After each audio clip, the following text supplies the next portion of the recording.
Сәлем достар, бүгін біз өте дәмді ірімшіктен жасалған кексті әзірлейміз.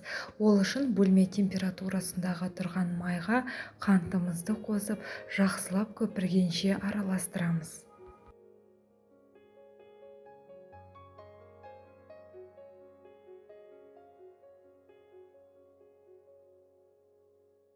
Майымыз әппақ болып араласқаннан кейін, оған жұмыртқамызды алып біртіндеп араластырып отырамыз.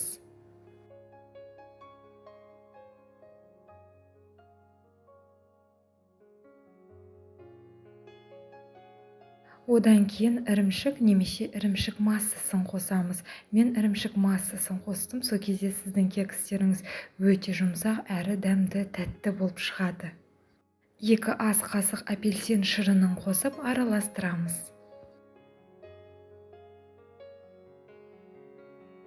Ұнға қопсытқышты қосып араластырып аламыз.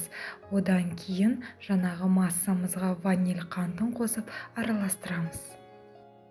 Енді үкіштен өткізілген ұнды қопсытқышты 2-ге бөліп араластырамыз. Сол кезде сіздің кексіңіз басылып қалмай, биік болып шығады.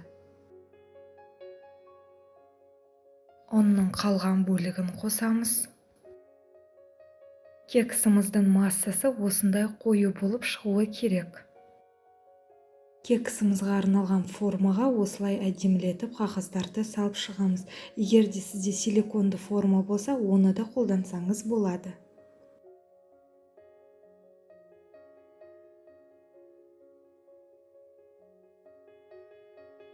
Әр кекстің қалпына менде 1,5 ас қасық массасы кетті. Енді оны қыздырылып тұрған пеште 25-30 минут пісіріп аламыз. Біздің кексіміз дайын болды. Өте жұмсақ әрі дәмді болып шықты. Балақайларыңызға міндетті түрде жасап беріңіздер. Сіздермен бірге болған Гаухар, назарларыңызға рахмет. Егер рецепт ұнаса, лайк басуды және де каналыма тіркелуді ұмытпаңыздар.